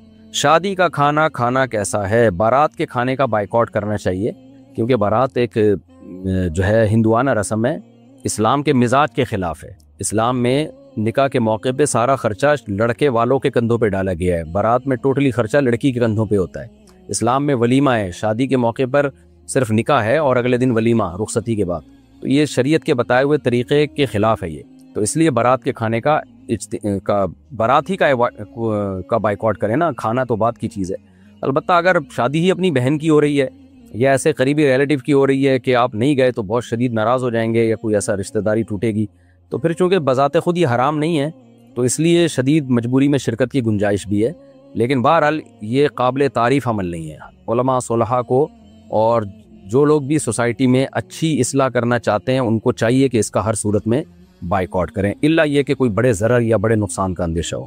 اچھا بھائی، اگر کسی ہندو کے گھر کام کرتے ہیں تو وہاں کھانا کھا سکتے ہیں؟ جی کھا سکتے ہیں، بشرطے کہ حلال ہو، یعنی ذبیحہ ہو، حلال ذبیحہ گوشت کا۔ ویسے تو ہندو اکثر ویجیٹیرین ہوتے ہیں تو سبزی کھانے میں تو کوئی حرج نہیں۔ الٹا ہو کر سونا کیا اسلام میں منع ہے؟ اسلام ہر الٹے کام سے منع ہی کرتا ہے، ناپسندیدہ، یہ حرام نہیں ہے لیکن ناپسندیدہ ہے، برا لگ رہا ہوتا ہے آدمی تو یہ تہذیب کے خلاف ہے، تو اس لیے کروٹ کے بل سویا کریں۔ اور اس کی دلیل قرآن سے بھی ثابت ہے کہ قرآن نے جہاں بھی نیک لوگوں کا سونے کا ذکر کیا کروٹ کا ذکر کیا کہ تتجافى جنوبهم عن المضاجع، مضجع کہتے ہیں جو ہے نا سونے کی جگہ، اور یہ سورہ آل عمران میں آتا ہے کہ وعلى جنوبهم، نیک لوگ کھڑے بیٹھے اللہ کا ذکر کرتے ہیں اور پہلو کے بل بھی، کیونکہ وہ سوتے پہلو کے بل ہیں، تو ہمیشہ سونے کا ذکر پہلو کے بل آئے۔ نبی صلی اللہ علیہ وسلم بھی دائیں کروٹ پہ سوتے تھے، پھر یعنی ابتداً شروع کرتے تھے دائیں کروٹ سے، اس لیے چت لیٹنا بھی ناپسندیدہ ہے، لیکن وہ اتنا زیادہ ناپسندیدہ نہیں ہے، الٹا لیٹنا زیادہ ناپسندیدہ ہے۔ اچھا بھائی، کیا ہم اپنی بلیوں کا زکوٰۃ کے پیسوں سے علاج کرا سکتے ہیں؟ لا حول ولا قوت الا باللہ۔ نہیں بھائی، اس سے زکوٰۃ ادا نہیں ہوگی۔ زکوٰۃ انسان کو دی جاتی ہے، اور انسانوں میں بھی جو ایمان والے ہیں، اہل اسلام ہیں، غیر مسلم پہ بھی زکوٰۃ نہیں لگتی۔ البتہ آپ زکوٰۃ کے مستحق تھے، کسی نے آپ کو زکوٰۃ دے دی تو پھر آپ جو مرضی کریں، بلی کا علاج کرائیں یا گدھے کا علاج کرائیں، وہ آپ کی مرضی ہے۔ اتنے غریب ہیں تو بلیاں بھی پالی ہوئی ہیں ماشاءاللہ۔ میں نے اپنے پیسے قومی بچت میں رکھے ہیں، کیا اس کا منافع سود ہے؟ جی بالکل سود ہے۔ اگر کوئی محرم کے بغیر حج یا عمرہ کرنے جائے تو اس کا حج عمرہ قبول ہوگا یا نہیں؟ حج تو ہو جائے گا، عمرہ بھی ہو جائے گا، لیکن گناہ گار ہوگا، بے برکتی ہوگی۔ تو ایسے حج عمرے کا کیا فائدہ جس میں اللہ ناراض ہو رہا ہے آپ سے؟ کیا عصر کی نماز مغرب سے 5 منٹ پہلے پڑھ سکتے ہیں؟ حرام ہے، لیکن پڑھ سکتے ہیں، نماز ہو جائے گی۔ پڑھ سکنے کا مطلب ہے نماز تو ہو جائے گی، مگر عصر میں اتنی تاخیر کرنا ناجائز اور حرام ہے۔ میری شادی کے وقت میرے شوہر نے مہر نہیں دیا تھا، اب ہماری طلاق ہو گئی ہے، اب ہم 3 سال سے نکاح میں تھے، اب وہ مہر دینا چاہتے ہیں، کیا میرے لیے مہر لینا جائز ہے؟ اور طلاق میں نے کچھ نہیں لیا تھا۔ جی آپ کے لیے مہر بالکل جائز ہے، آپ کا حق ہے، آپ لے لیں ان سے۔ اگر شوہر نے بیوی پر بہت ظلم کیا ہو اور حقوق بھی نہ دیے ہوں اور جینا حرام کر دیا ہو تو ایسے شوہر کو معاف نہ کرنے سے کیا بیوی کو گناہ ہوگا؟ نہیں جی، کوئی گناہ نہیں ہوگا، معاف نہ کریں آپ۔ لیکن بات یہ ہے کہ شوہر کے سے بہت فائدے بھی تو حاصل ہو رہے ہوتے ہیں نا، تو پلس مائنس کیا کریں، خالی ظلم نہ دیکھیں، اس سے جو آپ کو سہولتیں مل رہی ہیں وہ بھی دیکھیں، وہ دیکھ کے پلس مائنس کریں کہ اس کے احسانات زیادہ ہیں یا اس کے ظلم زیادہ ہیں، اس کو دیکھ کے فیصلہ کریں کہ آپ نے بددعا دینی ہے یا دعا دینی ہے۔ باقی بہتر ہے کہ بددعا نہ دیں، اس کو دعا کریں اس کے لیے، اللہ اس کو انسان کا بچہ بنا دے۔ کیا میک اپ میں لپسٹک استعمال کر سکتے ہیں؟ جی ہاں جی کر سکتے ہیں، ساری دنیا کیا کوئی ناجائز کام تھوڑی کر رہی ہے۔ محمد ہاشم بلوچستان سے، ہمارے ہاں ایک رواج ہے کہ جب لڑکا پیدا ہوتا ہے تو اس کی پیدائش کے 7 مہینے 7 دن بعد اس کو پیر کی قبر پر لے کر جاتے ہیں اور وہاں اس کے بال کٹواتے ہیں اور اس کی ماں ننگے پیر چلتی ہے، اور جب تک یہ رسم پوری نہیں ہوتی اس نے پیچھے مڑ کر نہیں دیکھنا ہوتا۔ یہ رواج باپ دادا سے چلا آ رہا ہے، اس کے بارے میں رہنمائی فرمائے۔ بس پوتے نواسے اس کو ختم کر دیں، جو باپ دادا سے چلا آ رہا ہے پوتے نواسوں کو چاہیے اس کو وہیں روک دیں، جاہلیت کی رسم ہے، تو پیچھے مڑ کے بھی دیکھ لیں کچھ نہیں ہوتا، جاہلوں والی رسم ہے، نہ لے کے جائیں پیر کی قبر پہ، جو شریعت نے حکم دیا بس وہ کام کریں۔ مفتی صاحب، میں قرآن کو سمجھنے کے لیے تفسیر ابن کثیر پڑھ رہی ہوں، لیکن وہ مجھے سمجھنے میں آسان لگتی ہے، کیا میں اس کا مطالعہ کر سکتی ہوں؟ اور مجھے حدیث کی کوئی کتاب بھی بتا دیں جس میں تفصیل سے حدیثوں کی تشریح بھی کی گئی ہو۔ یہ تفسیر ابن کثیر بہت اچھی تفسیر ہے، آپ اس کا ضرور مطالعہ کریں۔ اور معرف القرآن ہے حضرت مفتی محمد شفیع صاحب رحمہ اللہ کی، وہ بھی بہت آسان ہے، اس کا بھی مطالعہ کر سکتی ہیں۔ اور حدیث کی کوئی کتاب آپ کو بتا دوں، ریاض الصالحین اردو میں ملتی ہے، اس کا مطالعہ کریں آپ، بہترین کتاب ہے، اور وہ شروحات کے ساتھ بھی ملتی ہے، تشریح کے ساتھ بھی۔ آپ کسی بھی کتب خانے جائیں وہ بتا دیں گے آپ کو۔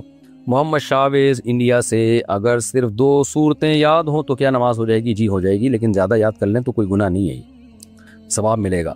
اگر کسی نے اپنی زندگی میں بہت ساری نمازیں نہیں پڑھی تو کیا اگر وہ توبہ کر لے تو اس کی نمازیں معاف ہو جائیں گی؟ یہ اس کا گناہ ضرور ملے گا، اس کا گناہ ملے گا، توبہ بھی کرے اور نمازوں کی قضا بھی شروع کر دے وہ، تو پھر اللہ معاف کر دیں گے انشاءاللہ۔ سعید اللہ ترکی سے، ہم یہاں ترکی میں ساری نمازیں گھر میں یا جہاں ہم کام کرتے ہیں وہاں پڑھتے ہیں، جماعت کے ساتھ نہیں پڑھ سکتے، کیا کریں؟ وضاحت فرمائیں۔ گناہ کرتے ہیں آپ، اگر قریب میں مسجد ہے تو جماعت سے نماز پڑھنا واجب ہے، وہاں جائیں۔ ہاں قریب میں مسجد ہی نہ ہو پھر گھر میں جماعت کرا لیں۔ اگر فجر کی نماز قضا ہو جائے تو کیا کرنا ہوگا؟ توبہ استغفار، رونا دھونا ہوگا اللہ کے سامنے۔ حکیم اختر صاحب رحمہ اللہ فرمایا کرتے تھے جس کی فجر رہ جائے وہ ناشتہ چھوڑ دے، کس منہ سے وہ نوالا منہ میں اتارے گا کہ خدا نے جو حکم دیا تھا اس کو پورا کیا نہیں، اور نعمتوں کے لیے آ کے دسترخوان پہ بیٹھ جاتے ہو اللہ کی نعمتوں سے فائدہ اٹھانے کے لیے۔ تو توبہ بھی کریں اور عزم کریں کہ آئندہ میں نہیں چھوڑوں گا۔ مفتی صاحب، ادبی ناول پڑھنا کیسا ہے؟ جائز ہے، مگر اچھی چیزیں پڑھا کرو۔ ادبی ناول میں بعض دفعہ عشق معاشقے کی چیزیں ہوتی ہیں، انسان کا دماغ خراب ہونے لگتا ہے۔ شہادت کی دعا کرنا کیسا ہے؟ سبحان اللہ، شہادت کی دعا اور تمنا تو بزرگوں نے کی ہے۔ وَكَأَيٍّ مِّن نَبِيٍّ قَاتَلَ مَعَهُ رِبِّيُّونَ كَثِيرٌ، کتنے پیغمبر ہیں جنہوں نے اللہ کے راہ میں جہاد کیا ہے، تو یہ تو مسلمان کے لیے مطلوب ہے۔ لیکن یوں دعا کیا کریں، اے اللہ تو مجھ سے اپنے دین کی خوب خدمت لے لے، قوت، عافیت، ہمت کے ساتھ، برکت کے ساتھ اور مقبولیت کے ساتھ، اس کے بعد مجھے شہادت دے، یعنی تاکہ دین کی پہلے خوب خدمت تو ہو جائے نا، خالی شہادت سے تو فائدہ نہیں ہے نا، وہ تو دین کو تو کوئی فائدہ نہیں ہوگا آپ کی شہادت سے، پہلے کام ہو دین کا بہت زیادہ، اس کے بعد شہادت ملے۔ میں قطر میں ڈرائیور ہوں، نماز سے تھوڑی دیر پہلے کسی کو لے جاتا ہوں اور نماز کے بعد پہنچتا ہوں، تو نماز کیسے پڑھوں؟ بھائی صاحب، نماز کے ٹائم پہ نہ لے جایا کرو، نمازوں کو آگے پیچھے مت کرو، جماعت سے نماز کا معمول بناؤ۔ نماز آسان کام نہیں ہے، قرآن کہتا ہے وَإِنَّهَا لَكَبِيرَةٌ إِلَّا عَلَى الْخَاشِعِينَ، نیک لوگ ہی نماز پڑھتے ہیں، ایسے نماز کے بس وہ 5 نمازیں ایک ٹائم پہ پڑھ لو، یا مغرب سے پہلے ظہر اثر ملائی اور تھوڑی دیر میں مغرب پڑھ لی، اس طرح تو ساری دنیا پڑھ سکتی ہے نمازیں۔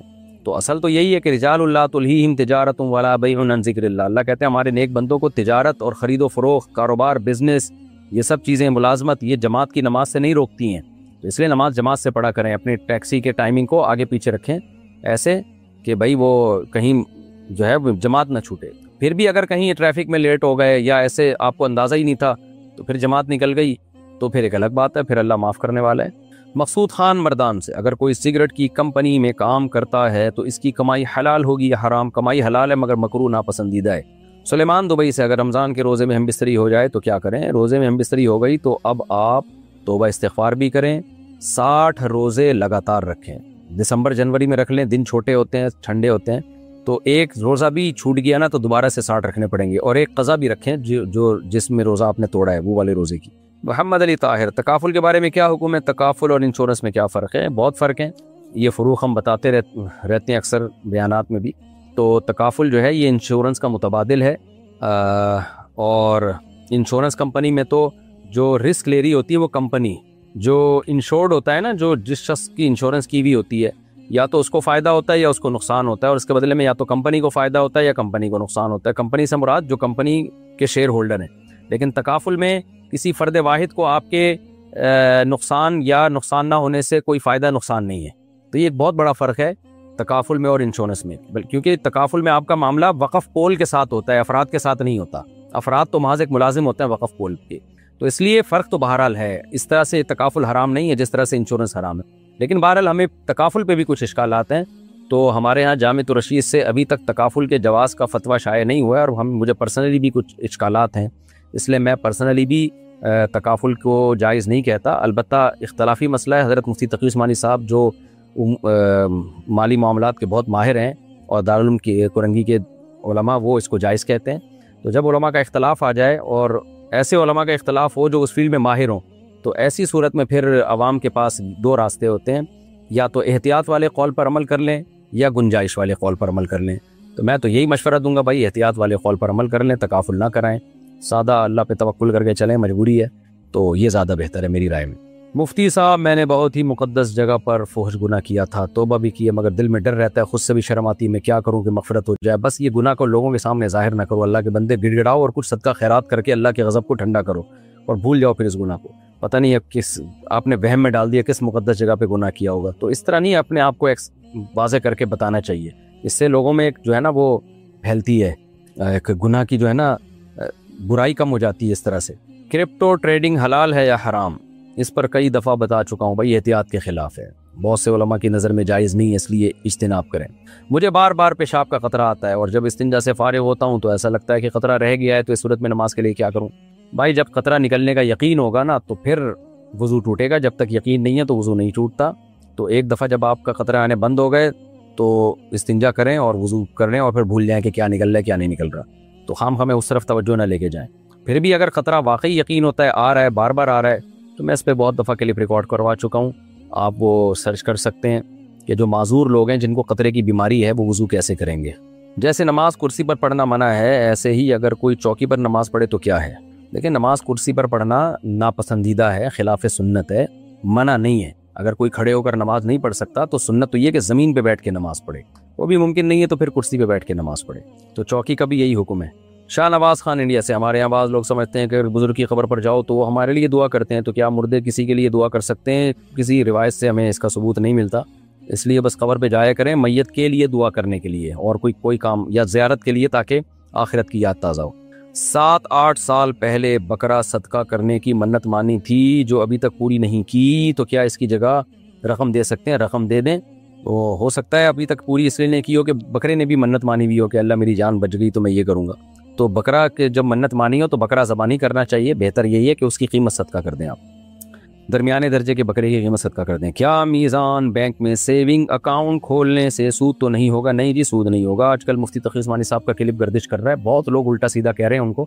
میں جب اپنے خلاف کبھی کمنٹس دیکھتا تھا نا تو بڑی ٹینشن میں آتا تھا، جب میں نے دیکھا حضرت مفتی تقی عثمانی صاحب کا ابھی اسلامک بینکنگ کے حوالے سے بیان آیا، کتنے اعتدال سے، کتنے میٹھے لہجے میں انہوں نے بتایا، اور وہ ان کی اکیلے کی رائے نہیں ہے، انہوں نے بتایا کہ 20 ملکوں کے علماء نے بیٹھ کر یہ وضع کیا ہے اسلامک بینکنگ کا نظام اور اس کے جائز ہونے کا فتویٰ دیا ہے، تو اتنے میٹھے عالم ہیں، کبھی نیگیٹو بات نہیں کرتے، علم کا سمندر ہے، عرب میں ان کی ایک دھاک ہے، پوری دنیا میں ملیشیا، انڈونیشیا، ہر جگہ ان کو قدر کی نگاہ سے دیکھا جاتا ہے۔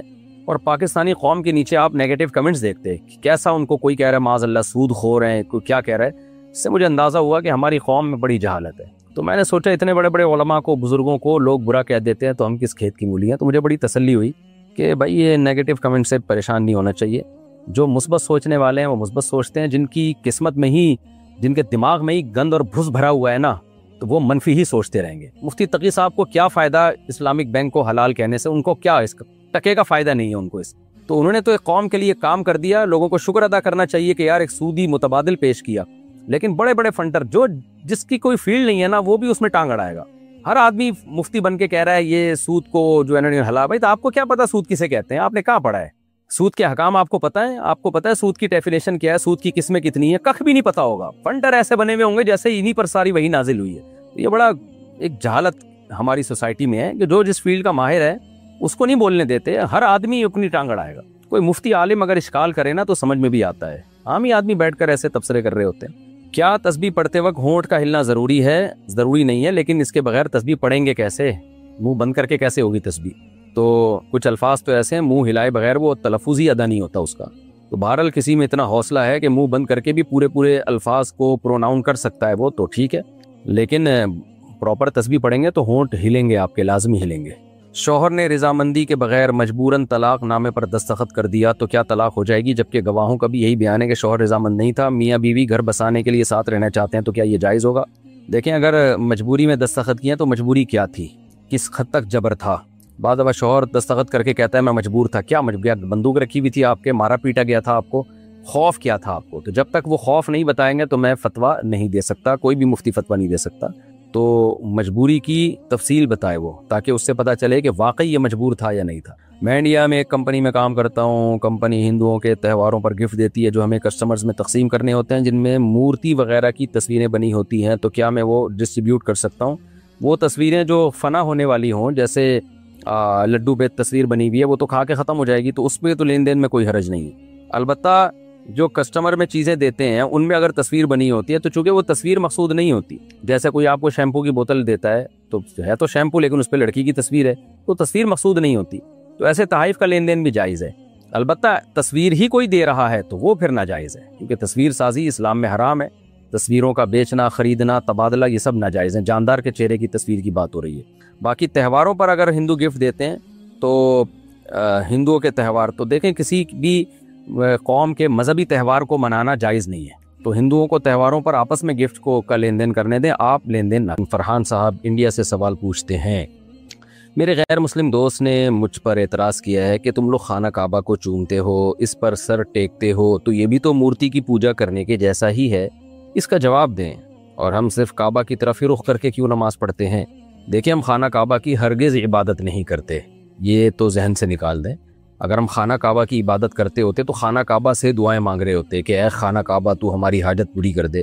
ہندو تو جب پتھر کے بنے ہوئے بت کے سامنے جھکتے ہیں تو اس بت سے دعا مانگ رہے ہوتے ہیں، اس کی عزت اس لیے کر رہے ہوتے ہیں کہ ہماری بگڑی بنائے گا، جبکہ ہمارا کعبہ کے بارے میں یہ عقیدہ ہے کہ یہ نہ سنتا ہے، نہ دیکھتا ہے، نہ کسی کی بگڑی بنا سکتا ہے، نہ کسی کو فائدہ پہنچا سکتا ہے، ایک پتھر کے بنی ہوئی عمارت ہے، اور جو ہے نہ کسی کے نفع کا مالک ہے، نہ کسی کے نقصان کا مالک ہے۔ باقی ہم اس سے محبت اس لیے کرتے ہیں کہ اللہ نے اس کو اپنا گھر قرار دے دیا کہ یہ میرا گھر ہے، اور یہ بھی ہوائی بات نہیں بلکہ یہ اس پر دلائل قائم ہے، پیغمبروں نے اس کو اللہ کا گھر قرار دیا، تواتر سے یہ بات ثابت ہے، ابراہیم علیہ السلام نے اس کو اللہ کا گھر بنایا، پھر قرآن جس کا برحق ہونا دیگر دلائل سے ثابت ہے، وہ قرآن اس کو اللہ کا گھر کہتا ہے۔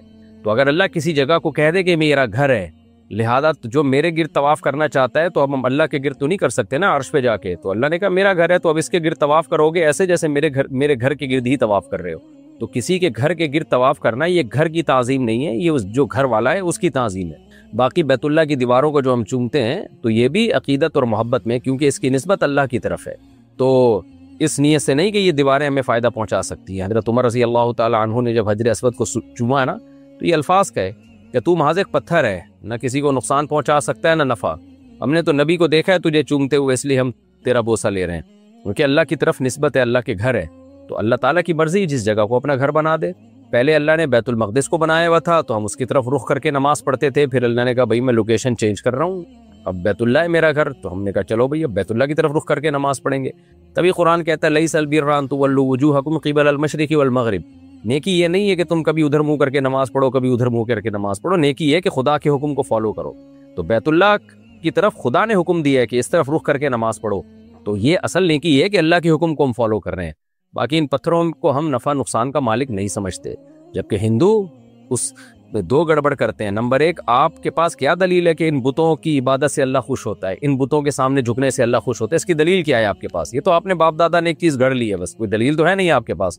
دوسری بات یہ کہ آپ تو ان کو نفع نقصان کا مالک سمجھتے ہیں، تبھی ان سے منتیں مانتے ہیں، مرادیں مانتے ہیں۔ ہم بیت اللہ کو کچھ بھی نہیں سمجھتے نفع اور نقصان کے مالک ہونے کے لحاظ سے، نفع نقصان کا مالک اللہ ہے، تو اللہ سے دعائیں مانگتے ہیں۔ یہی وجہ ہے کہ بیت اللہ کی طرف رخ کیے بغیر بھی کسی نے دعا مانگ لی تو اللہ ہی سے دعا مانگے گا، وہ دعا مانگنے والا کہلائے گا۔ یعنی اگر کوئی بیت اللہ کی طرف پش کر کے دعا مانگ رہا ہو اللہ سے تو بھی دعا ہو جائے گی اس کی۔ باقی نماز کے لیے اللہ نے ایک سمت متعین کر دی ہے کہ میرے گھر کی طرف رخ کرنا ہے، اس میں مسلمانوں کی جو فکر ہے وہ بھی مجتمع ہو جاتی ہے، ایک رخ ہوگا، ورنہ کوئی ادھر منہ کر رہا ہوتا کوئی ادھر منہ کر رہا ہوتا، تو اس میں انسان کا دل بھی مطمئن ہو جاتا ہے، بھائی ایک طرف تو رخ کرنا ہے نا، اب اللہ تو عرش پر ہے تو اب ہم کہاں رخ کریں گے؟ تو اللہ نے کہا میرا گھر ہے اس کی طرف رخ کر لو تم۔ اور ویسے بھی یہ چار دیواری بیت اللہ نہیں ہے، اصل میں وہ جہت ہے، یہی وجہ ہے کہ چار دیواری نہ بھی ہو تو بھی ہم اس طرف رخ کر کے نماز پڑھیں گے، اور طواف ہم اس سمت جو چار دیواری کی جو جگہ ہے نا وہاں سے باہر سے ہم طواف کریں گے تو بھی طواف ہو جائے گا۔ تو دیوار نہیں ہے، اگر بیت اللہ کو ہم خدا سمجھتے تو بیت اللہ کی چھت پہ کھڑے ہو کر نماز نہ ہوتی، جبکہ ہمارا عقیدہ ہے کہ بیت اللہ کی چھت پہ بھی کوئی کھڑے ہو کر نماز پڑھے گا تو نماز ادا ہو جائے گی، بیت اللہ کے اندر جا کے بھی کوئی نماز پڑھے گا تو نماز ادا ہو جائے گی۔ اور بیت اللہ کی چار دیواریں اگر گر بھی جائیں تو بھی اس طرف رخ کر کے نماز ہوگی، جبکہ ہندوؤں میں تو یہ ہوتا ہے کہ بت کو اٹھا کے یہاں سے یہاں لے گئے تو اب ادھر رخ کر کے نماز پڑھنی پڑے گی، اس کو ادھر نہیں کر سکتا۔ وہ نماز سے میری مراد ہے کہ جو ہندوؤں کی نماز ہے، یعنی اس کے سامنے جھکنا سجدہ کرنا، جبکہ ہمارا یہ عقیدہ ہے کہ بیت اللہ کی دیواریں اکھاڑ کے اگر آپ لے گئے اور کہیں اور رکھ دیں تو ان دیواروں کی طرف رخ کر کے نماز نہیں ہوگی، بلکہ اس جہت ہی کی طرف رخ کرنا پڑے گا۔ تو یہ جو جہت ہے نا، جہت، یہ جو سمت ہے، یہ اللہ نے، یہ جو ڈائریکشن ہے یہ اللہ نے متعین کر دی ہے کہ یہ جگہ، یہ جو لوکیشن ہے یہ میرا گھر ہے، تو اس لیے وہ دیواروں میں کچھ نہیں رکھا۔ دیواریں تو بیت اللہ کی چینج بھی ہو سکتی ہیں، چینج ہوئی ہیں بہت دفعہ، تو آپ وہ اینٹیں اٹھا کے ساری کہیں اور لے جائیں اور وہ جگہ خالی کر دیں تو بھی ہم ان اینٹوں کی طرف رخ کر کے نماز نہیں پڑھیں گے، ہم تو اسی لوکیشن کی طرف رخ کر کے نماز پڑھیں گے۔ جبکہ ہندوؤں میں اگر یہ والے بت کو اٹھا کے آپ نے یہاں رکھ دیا تو اب اس سے مرادیں مانگنے کے لیے یہاں جانا پڑے گا، لوکیشن کو فوکس نہیں کریں گے۔ وہ کیا دوسروں کے گناہوں کا سوال بھی ہم سے ہوگا؟ نہیں بھائی، عمل الانسانی لیس للانسان الا ما سعی، آپ سے آپ کی برائیوں کے بارے میں سوال ہوگا۔ ہاں البتہ یہ ضرور ہے کہ آپ نے کسی کو گمراہ کیا اور آپ کی گمراہ کرنے سے وہ گمراہ ہو گیا، پھر اس کی گمراہی کا سوال بھی آپ سے ہوگا، یا آپ دعوت دے سکتے تھے تاکہ وہ برائی سے بچ جاتا اور آپ میں استطاعت بھی تھی، پھر بھی آپ نے برائی سے نہیں روکا، اور آپ میں استطاعت بھی تھی اور آپ کو امید بھی تھی کہ وہ رک جائے گا میرے روکنے سے، پھر بھی نہیں روکا، پھر سوال یقیناً ہوگا کہ آپ نے دعوت کا کام کیوں نہیں کیا۔ کچھ بندوں کی نمازیں قضا ہو گئی ہوں تو کیا وہ سارے جماعت کے ساتھ قضا پڑھ سکتے ہیں؟ جی پڑھ سکتے ہیں۔ مجھے کسی نے بتایا کہ آپ کی مسجد کے امام کے، یعنی آپ کے بارے میں بتایا، کسی نے جو سائل ہے اس کے بارے میں بتایا، تو مسجد کے امام کے تعلقات ٹھیک نہیں ہیں تو کیا ہم پیچھے نماز پڑھ سکتے ہیں؟ دیکھیں، اگر یقینی بات آپ کو مسجد کے امام کے بارے میں معلوم ہے کہ اس کے غلط تعلقات ہیں، زانی ہے یا لڑکوں سے کوئی بدفعلی میں 100% آپ کو پتہ ہے، تو پھر آپ امام کو ہٹائیں وہاں سے، پوری کوشش کریں، پورا زور لگا دیں امام کو معطل کرنے کی کہ وہ نماز نہ پڑھائے۔ ایسے شخص کو مسجد میں امام بنانا حرام ناجائز ہے، لیکن بعض دفعہ لوگ اپنی دشمنیاں بھی نکال رہے ہوتے ہیں جھوٹے الزام لگا کر، تو اس کی تحقیق آپ خود کریں۔ اب میری ساس اور نند مجھے روز تانے دیتی ہے اور میرے کمرے میں آ کر مجھے ذلیل کرتے ہیں، اور میرا شوہر انہیں کچھ نہیں کہتے، ہر چیز پر پابندی لگاتی ہیں، میرے شوہر کچھ نہیں بولتے، کیا یہ صحیح ہے؟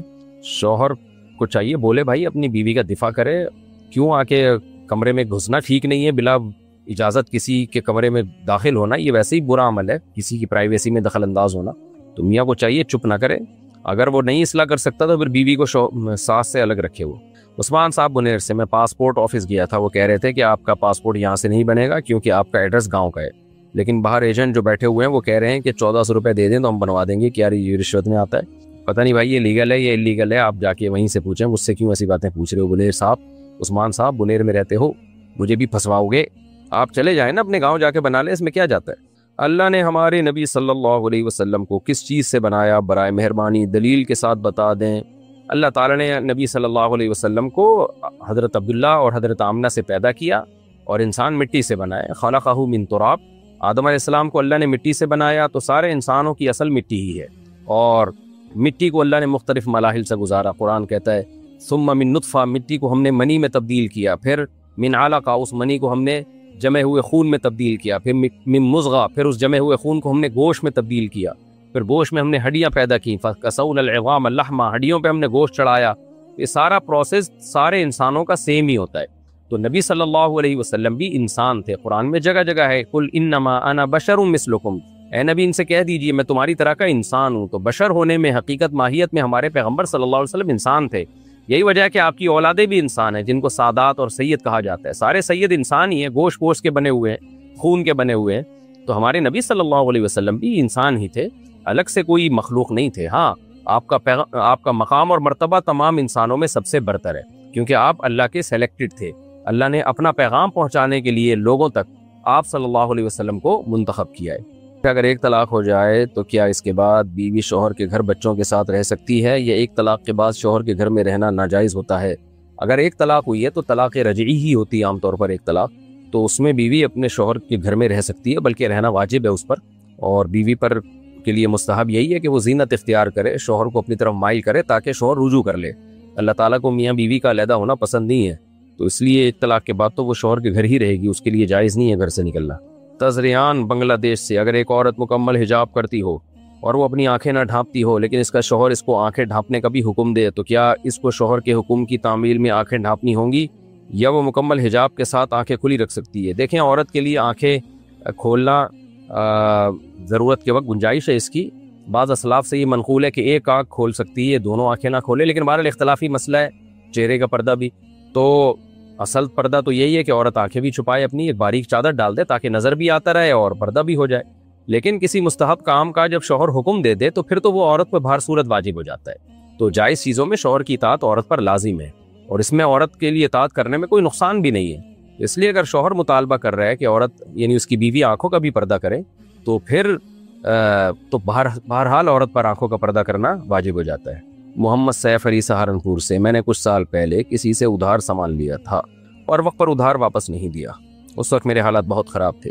اللہ کا شکر ہے کہ الحمدللہ ٹھیک ہے, اور مجھے ان کے سامنے جانے سے بہت شرمندہ ہونا پڑتا ہے. تو کیا ان پیسوں میں میں ان کے پیسے ان کو بغیر بتائے ان کے اکاؤنٹ میں ڈال سکتا ہوں؟ کیا اس طرح اللہ مجھے گناہ سے پاک کر دیں گے؟ جی بالکل ڈال سکتے ہیں, ڈال دیں پیسے, اور بلکہ ہدیے کے نام پہ دے دیں, کچھ بھی کر دیں. ان تک پیسہ پہنچانا مقصد ہے, وہ کسی بھی طرح سے کر سکتے ہیں, اور بہتر ہے کہ تھوڑا زیادہ پیسے ڈال دیں. سود وہ ہوتا ہے جو پہلے سے ایگریمنٹ ہو. اگر ایگریمنٹ کے بغیر آپ غریبی میں خوشی میں زیادہ پیسے دے دیں ان کو تو اچھی بات ہے, تو اس سے یہ ہوگا کہ وہ خوش. آپ بولیں یار میں بہت دیر سے تمہیں پیسے دے رہا ہوں تو میں ڈبل کر کے دے رہا ہوں, تو میری طرف سے ہدیہ ہے. وہ کہہ گئے تو سود ہے. بولے سود جب ہوتا ہے جب میرا ایگریمنٹ ہوتا ہے یا میں مجبور ہوتا. میں مجبور بھی نہیں ہوں, ایگریمنٹ بھی نہیں ہے, تو خوشی سے دے رہا ہوں, تو انشاءاللہ آپ کی شرمندگی کی تلافی ہو جائے گی, آپ شرمندہ نہیں ہوں گے. ویسے بھی اگر آپ پاکستان سے ہیں تو یہاں بہت کم لوگ شرمندہ ہوتے ہیں مالی معاملات میں, لیکن آپ سہارنپور سے ہیں, شاید وہاں شرمندہ ہوتے ہوں. پاکستان سے کسی نے پوچھا, اگر شوہر اپنی بیوی کو غصے میں کہے کہ تم میری طرف سے آزاد ہو, اور صبح پھر کہے کہ تم ابھی تک نہیں گئی, تو کیا ان کی طلاق ہو گئی ہے, اور کیا ان کا دوبارہ نکاح ہو سکتا ہے, اور اگر ہو سکتا ہے تو کیا عدت میں نکاح ہو سکتا ہے یا عدت کے بعد ہوگا؟ شوہر نے یوں کہا نا, میری طرف سے آزاد ہو, میری طرف سے, اور پھر صبح پوچھ بھی رہا ابھی تک گئی کیوں نہیں, اور حالت بھی غصے کی تھی, تو یہ واضح علامت ہے اس بات کی کہ شوہر کی نیت طلاق کی تھی. ایسی صورت میں یہ طلاق کنایا والی طلاق کہلائے گی. ویسے لفظ آزاد سے طلاق ہوتی نہیں ہے, لوگ وہمی بن جاتے ہیں. بات پہ آج کل لوگ کہتے ہیں تم آزاد ہو, تم آزاد ہو, تو اس سے طلاق نہیں ہوتی. ہاں, میرے نکاح سے تم آزاد ہو یا مجھ سے تم آزاد ہو, اس طرح کے الفاظ, اور خاص طور پہ غصہ بھی آیا ہوا ہو, تو صبح اٹھ کے پوچھ بھی رہ کے گئی نہیں, تو یہ سارے قرائن ہیں اس بات کے کہ اس کی نیت طلاق ہی کی تھی. تو ایسی صورت میں ایک طلاق بائن ہوگی, ایک طلاق ہو گئی ہے لیکن نکاح ٹوٹ گیا ہے, لیکن ایک طلاق کے ساتھ, تو دوبارہ نکاح کر سکتے ہیں جب چاہیں, عدت کے اندر بھی کر سکتے ہیں. کہیں اور کرنا چاہے عورت تو پھر عدت کے بعد کرے گی, اپنے ہی پرانے شوہر سے کرے گی تو عدت کے اندر بھی کر سکتی ہے. رمشا علی خان بھوپال سے, میری 2 بیٹیاں ہیں, کہ اسلام میں جنس کو خود منتخب کرنا جائز ہے؟ میں اللہ سے لڑکے کی دعا کرتی ہوں, کسی نے مجھے IVF کے ذریعے جینڈر سلیکشن کے بارے میں بتایا, کیا میرے لیے ایسا کرنا جائز ہے؟ میرے ساتھ پہلے 2 بچوں کی پیدائش میں کوئی مسئلہ نہیں ہوا تھا, دونوں کا فطری طریقے سے ہی حمل قرار پایا تھا. دیکھیں, جینڈر کی سلیکشن بالکل حرام ہے. دعا تو کی جا سکتی ہے اللہ بیٹا دے یا بیٹی دے, لیکن جینڈر کو سلیکٹ کرنا IVF کے ذریعے یہ بالکل حرام ناجائز ہے. یہ قدرت کے کاموں میں دخل اندازی ہے. یہب لمن یشاء اناثا ویہب لمن یشاء الذکور. اللہ کہتے ہیں جس کو چاہتا ہوں بیٹیاں دیتا ہوں, جس کو چاہتا ہوں بیٹے دیتا ہوں. اس سے جو ہے نا گروتھ ریشو بیلنس رہتا ہے. اگر یہ انسانوں کو رائٹ دے دیا جائے نا کہ جب چاہیں جتنے چاہیں بیٹے پیدا کر لیں, جتنی چاہیں بیٹیاں, تو یہ سارا گروتھ ریشو ڈس بیلنس ہو جائے گا. یہی وجہ ہے کہ بڑے بڑے ملکوں میں اس پر پابندی لگی ہوئی ہے. انڈین پاکستانی اگر IVF کے ذریعے امریکہ میں یا کہیں اور جا کے یہ جو ہے نا علاج کرتے ہیں نا, ٹریٹمنٹ کرتے ہیں, تو وہ جینڈر سلیکٹ نہیں کرنے دیتے ان کو کسی, یعنی پورے دنیا میں انلیگل ہے یہ. تو ہمارے ہاں بعض بے وقوف قسم کے اسکالر جن کو تحقیق کرتے نہیں ہیں اور بس پھینکتے رہتے ہیں, نہ وہ عالم دین ہے نہ ان کو مذہب کے بارے میں معلومات ہوتی ہیں, بس جو ہے نا ان کا کام ہے چینل پہ آ کے لوگوں کو گمراہ کرنا. ان لوگوں نے اس کو کہہ دیا کہ جینڈر کی سلیکشن ہو سکتی ہے. تو جو ماہر مفتیان کرام ہیں جنہوں کے تمام, شروع میں کچھ علماء نے کہا تھا کہ جینڈر کی سلیکشن کی اجازت ہے, وجہ اس کی یہ تھی کہ ان کو نالج غلط پہنچائی گئی تھی, ان کو جو ہے نا اس بارے میں نالج صحیح نہیں تھی. لیکن اب جو فتویٰ ہے وہ یہی ہے کہ جینڈر کی سلیکشن کی اجازت نہیں ہے. وجہ اس کی یہی ہے کہ اس سے آپ کا جو ہے وہ سارا نظام تبدیل ہو جائے گا. لڑکے ہی لڑکے ہو جائیں گے, لڑکیاں کم پڑ جائیں گی. آپ کہہ سکتی ہیں کہ میرے تو 2 بیٹیاں ہیں, مجھے تو بیٹا چاہیے. بھائی جن کے 2, بعض دفعہ آپ کے بیٹیاں ہی بیٹیاں ہوتی ہیں, کسی دوسرے کے بیٹے ہی بیٹے ہو جاتے ہیں. اس طرح جو ہے نا وہ گروتھ ریشو میں بیلنس ہوتا ہے ایک لڑکا اور لڑکیوں کی. لیکن اگر اس کی اجازت دے دی جائے کہ آپ جینڈر کو خود سلیکٹ کریں, تو پھر تو بہت سے لوگ لڑکے ہی لڑکے پسند کرتے رہیں گے اور لڑکیوں کی پیدائش بہت کم ہو جائے گی. اس لیے قدرت کے کاموں میں ٹانگ اڑانے کی قطعاً اجازت نہیں ہے. آپ اللہ سے دعا کریں, میں بھی دعا کرتا ہوں اللہ آپ کو نیک صالح بیٹا عطا فرمائے, باقی جو ہو اس پہ صبر کریں. نبی صلی اللہ علیہ وسلم کی صحیح حدیث موجود ہے, جس نے 3 بیٹیوں کی کفالت کی اور ان کی اچھی تعلیم تربیت کر کے ان کی اچھے جگہ نکاح کیا, آپ نے فرمایا میں اس کے لیے جنت کی ضمانت لیتا ہوں. تو یہ تو غیر مسلموں کے مسائل ہیں, بیٹا ہو رہا ہے کہ بیٹی ہو رہی ہے. مسلمان تو بیٹے پہ بھی خوش ہے, بیٹیوں پہ بھی خوش ہے. تو جو اللہ دے دے اس پہ خوش ہونا چاہیے. تو رینڈملی جو بھی ٹھہر جائے نا حمل میں, پریگننسی میں, جو وہ مرد اور عورت کے اسپرم لے کے ملاتے ہیں, تو جو بھی رینڈملی جو بھی سلیکٹ ہو جائے قدرت کی طرف سے, تو وہی اسی کو پر راضی رہے. امیر حمزہ کوئٹہ سے, میرے چاچو کی بیٹی 16 سال کی ہے اور میں 21 سال کا ہوں, اور دوسری میرے والد کی ایک کزن کی بیٹی ہے جو مجھ سے 5 سال بڑی ہے, تو میں کس سے نکاح کروں؟ گھر والے دونوں کے لیے راضی ہیں, بڑی بھی جاب ڈھونڈ رہی ہے اور چھوٹی بھی 8ویں کلاس میں پڑھ رہی ہے, اور میں یونیورسٹی میں ہوں, میری رہنمائی فرمائیں. بھائی آپ 21 سال کے ہیں, تو وہ جو 16 سال والی مجھے لگ رہا ہے آپ کے لیے زیادہ بہتر ہے, کیونکہ وہ بیوی اگر عمر میں کم ہو تو ذرا جوڑ کا رشتہ عرف میں سمجھا جاتا ہے, اور جو آپ سے عمر میں بڑی ہے وہ کہیں اور کر لے گی شادی. تو مشورہ ویسے میں دیتا نہیں ہوں, آپ کی مرضی, جہاں بڑی سے بھی کر سکتے ہو آپ, چھوٹی سے بھی کر سکتے ہو, جو آپ کو پسند ہو اس سے کر لیں. لیکن اس میں جو جوڑ کی شادی جو کہلائے گی, جو عرف کے مطابق بھی اور مزاج کے مطابق بھی, وہ میرا خیال ہے 16 والی آپ کے لیے زیادہ اچھی رہے گی. باقی آپ بہتر جانتے ہو بھائی, آپ کو اگر بڑی پسند ہے تو اللہ میاں نے کہا جو پسند آئے اس سے شادی کرو, اور جو بڑی پسند آ رہی ہے تو بڑی سے کر لو آپ. میں مشورے نہیں دیتا بھائی صاحب یہاں بیٹھ کے, میں تو شرعی مسائل بیان کرتا ہوں. پاکستان سے کسی نے پوچھا, اگر ہم جانور کا شکار کرتے ہیں تو کیا وہ ہمیں بددعا دیتا ہے؟ اگر بددعا دیتا ہوتا ہم سب اب تک مر چکے ہوتے. تو حلال جانور کا شکار کرنا تاکہ اس کا گوشت کھایا جائے تو یہ جائز ہے. نبی صلی اللہ علیہ وسلم حدیث سے بات ثابت, حضرت اسماعیل علیہ السلام کا تو گزر بسری شکار پر تھا, اس شکار کر کے گوشت لایا کرتے تھے, تو اس لیے جائز ہے. ہاں بلا وجہ جانور کو مارنا, نہ وہ آپ کو تنگ کر رہا ہے, نہ اس کا آپ سے لینا دینا ہے, نہ آپ نے اس کا گوشت کھانا ہے, وہی تنگ کر رہے ہو, تو یہ حرام اور ناجائز ہے. اس میں اگر ہو سکتا ہے وہ بددعا بھی دے اور اللہ اس کی بددعا قبول بھی کر لے, یہ دونوں چیزیں امکان ہے اس کا. ہانیہ صاحبہ پشاور سے, اگر 4 رکعت نفل نماز پڑھنی ہو تو 2 رکعت کر کے پڑھنا افضل ہے, یہ ایک ہی نیت سے 4 رکعت پڑھنا زیادہ بہتر ہے؟ کیونکہ اگر 2 رکعت کر کے پڑھ لیں تو 2 دفعہ درود شریف پڑھیں گے, جس کی وجہ سے ثواب زیادہ ملے گا. آپ بتائیے کون سا طریقہ بہتر ہے؟ یہ اختلافی مسئلہ ہے. دیکھیں دن کی نمازوں میں ہمارے نزدیک 4 رکعت ایک سلام سے پڑھنا زیادہ افضل ہے, رات کی نمازوں میں 2 رکعتیں زیادہ افضل ہیں. تو نوافل میں آپ 4 رکعت ایک ہی نیت سے باندھیں تو زیادہ اچھا ہے. رہا یہ مسئلہ کہ 2 دفعہ درود شریف پڑھیں گے, اگر 2 رکعت کر کے پڑھیں گے تو بھائی آپ پھر بھی 2 دفعہ درود شریف پڑھ لیں. جیسے عصر سے پہلے کی 4 سنتیں ہیں, اس میں آپ افضل یہی ہے کہ آپ 2 رکعت کے بعد اتحیات کے بعد درود شریف بھی پڑھیں, دعا بھی پڑھیں, پھر جب تیسری رکعت کے لیے کھڑے ہوں تو ثنا بھی پڑھیں اس میں, تو اس میں بھی 2 دفعہ درود شریف ہو جائے گا 4 رکعت والی نماز میں. اچھا بھائی, پاکستان سے کسی نے پوچھا ہے کیا کتے کا شکار حلال ہے؟ کتے کے شکار کا مطلب یعنی کتا شکار کر کے کھانا تو ظاہر ہے حلال نہیں ہوگا. باقی کتے کے ذریعے شکار کیا ہے تو حلال ہے, لیکن اس میں شرط یہ ہے کہ سدھایا ہوا کتا ہو. کتے کو آپ نے سدھایا ہوا ہو. سدھانے کا مطلب یہ ہے کہ اتنی تربیت دی ہوئی ہو کہ کتا آپ کے لیے شکار کر کے لائے. آپ نے بسم اللہ اللہ اکبر پڑھ کے کتے کو چھوڑا شکار پر, کتا جائے گا اس جانور کو دبوچے گا, خود ایک نوالا نہیں کھا سکتا اس میں سے. اگر کتے نے اس میں سے ایک نوالا کھا لیا اس کا مطلب اس نے اپنے لیے شکار کیا، وہ آپ کے لیے شکار حرام ہو جائے گا۔ شریعت اس کی اجازت نہیں دیتی کتا خود کھا رہا ہے اور آپ نے کتے کا بچا ہوا لے کے آپ آگے، نہ وہ کتا پکڑ کے اس کو لے کر آئے آپ کے لیے، اور ایک نوالا بھی اس میں سے نہ کھائے۔ تو اگر وہ جانور زندہ تھا تو آپ فوراً چھری پھیر دیں گے، اگر مر چکا تھا تو بھی حلال ہے، یعنی جانور کے دانت ہی چھری کے حکم میں سمجھے جائیں گے۔ لیکن اگر وہ زندہ تھا اور آپ کتے تک پہنچے یا کتا آپ تک پہنچا، وہ جانور زندہ تھا، تو پھر آپ کو ذبح کرنا پڑے گا۔ تو اس لیے بسم اللہ اللہ اکبر پڑھ کے اگر کسی نے کتا چھوڑا ہے جانور کے اوپر تو وہ شکار حلال ہے۔ اور باز وغیرہ کا جو شکار ہے نا، اس میں یہ شرط نہیں ہے کہ وہ خود نہ کھائے، اگر خود بھی کھا لے گا تو بھی آپ کے لیے حلال ہے۔ اور اس میں فرق یہ ہے کہ باز یا جو شاہین ہے نا، اس کو اتنا سدھانا ممکن ہی نہیں ہے کہ وہ شکار میں ایک نوالا نہ کھائے، جبکہ کتے کو یہ سمجھانا آسان ہے کہ وہ خود نہ کھائے، آپ کے لیے لے کر آئے۔ اچھا میرے بھائی کے کوئٹہ سے، میں پاکستان آرمی میں اپنی خدمت سر انجام دے رہا ہوں، اگر کبھی دشمن مجھے پکڑ لے تو میں اپنے آپ کو گرینڈ سے یا اپنی بندوق سے مار سکتا ہوں، کیونکہ مجھے معلوم ہے دشمن نے بھی مجھے شہید ہی کرنا ہے اور ہم سے معلومات بھی لے لیں گے۔ یہ مسئلہ میں انشاءاللہ آپ کو دوبارہ تحقیق کر کے بتاؤں گا کہ اگر کسی کے پاس راز ہوں اور اس کو یہ ڈر ہو کہ مجھے مار مار کے ٹارچر کر کے مجھ سے راز نہ نکلوا لیں، ایسی صورت میں کیا اس فوجی کے لیے اپنے آپ کو شہید کر دینا پہلے سے جائز ہے یا نہیں؟ تو پہلے کبھی اس نوعیت کا مسئلہ آیا نہیں ہے تو میں نے تحقیق کی نہیں ہے، تو میں انشاءاللہ ویسے تو نارملی تو اپنے آپ کو قتل کرنا حرام ناجائز ہے، خودکشی ہے۔ کسی کو یہ ڈر ہے کہ مجھے بہت ٹارچر کریں گے، ماریں گے، تو بس وہ صبر ہی ہے اس کے پاس، اس نیت سے اپنے آپ کو قتل نہیں کر سکتا مصیبت سے بچنے کے لیے۔ لیکن ایک یہاں دوسرا پہلو یہ ہے کہ وہ اپنے لیے نہیں کر رہا یہ کام، اپنے قوم کے لیے، ملک کے لیے کر رہا ہے، کہ اس کے پاس راز ہے، اس کو ڈر ہے کہ یہ راز مجھ سے اگلوا لیں گے۔ تو ایسی صورت میں جائز ہے یا نہیں تو میں انشاءاللہ اس کی تحقیق کر کے بتاؤں گا۔ ہانیہ صاحبہ پشاور سے، کیا تہجد کی نماز کے بعد سورہ یاسین پڑھنی چاہیے اور اس کے بعد دعا مانگنی چاہیے؟ کیونکہ اس سے 3 دل مل جاتے ہیں، اللہ کا دل، قرآن کا دل اور رات کا دل۔ کیا اس بات کا کوئی حوالہ ہے؟ نہیں جی، پہلی دفعہ سن رہا ہوں میں۔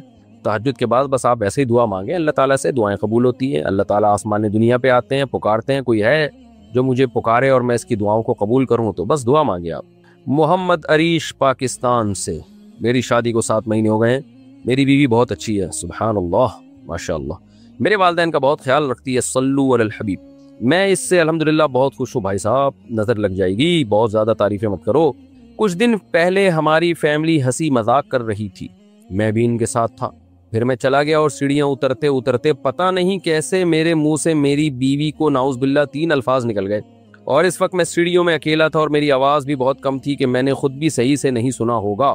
میں سوچ کر بہت پریشان ہوں، اور ان دنوں میں نے اپنی بیوی سے کئی بار ہم بستری بھی کی ہے، نہ میرا ارادہ تھا نہ میں نے ایسے کرنے کا سوچا تھا، مجھے یہ معلوم تھا کہ میں اچانک یہ بول دوں گا، نہ غصہ تھا، کوئی بھی وجہ نہیں تھی۔ مجھے بھائی صاحب لگتا ہے کچھ آپ کو وہم ہوا ہے، بعض دفعہ انسان کو نا بلا وجہ کا وہم ہوتا ہے۔ آپ نے جو الفاظ بولے ہیں وہ پورے سینٹنس آپ بتائیں، کسی بھی مفتی کے پاس بھیجیں یا ہمارے پاس بھیج دیں، مبہم سوال نہ کریں۔ آپ کتنی پورا تلفظ ان الفاظ کا آپ نے کیا تھا یا نہیں کیا تھا؟ اگر آپ کو یہ شک ہے کہ پورے ورڈنگ پروناؤنسیشن ان الفاظ کی ادا ہوئی تھی یا نہیں ہوئی تھی، یہ شک ہے تو پھر کچھ بھی نہیں ہوا۔ اگر آپ قسم اٹھا کے کہہ سکتے ہیں کہ میں نے باقاعدہ زبان سے تلفظ کر کے یوں الفاظ کہے تھے کہ میں اپنی بیوی کو طلاق دیتا ہوں، طلاق دیتا ہوں، طلاق دیتا ہوں، اس طرح کے واضح پروناؤنسیشن ہوئی تھی اور قسم اٹھا سکتے ہیں آپ اس کے اوپر، تو پھر تو طلاق ہو جائے گی۔ لیکن میں بھی آپ کو فتویٰ نہیں دے رہا، کیونکہ مجھے ڈر ہے کہ آپ کے وہم میں اور اضافہ نہ ہو جائے۔ تو اس طرح کے کیسز جو ہمارے پاس آتے ہیں اکثر وہم نکلتے ہیں، ورنہ کیوں ایک آدمی بیٹھے بیٹھے بلا وجہ چلتے چلتے سیڑھیوں سے نیچے اتر کے اپنی بیوی کو طلاق دے دے گا؟ تو اس لیے آپ قریبی کسی دارالفتہ سے رابطہ کریں۔ پاکستان میں آپ نے پتہ نہیں جگہ بھی نہیں بتائی کہاں سے آپ نے سوال پوچھا ہے، تو بہرحال جس علاقے میں بھی ہیں وہاں کسی معتبر دارالفتہ، جیسے کراچی میں ہے تو دارالعلوم کرنگی ہے، بنوری ٹاؤن ہے، جامعہ رشید ہے، جامعہ فاروقی ہے، لاہور میں جامعہ اشرفیہ ہے، پشاور میں اکوڑا خٹک ہے، اور بھی دیگر مدارس ہیں بڑے بڑے، تو آپ کہیں جا کے پوری سچویشن بتائیں۔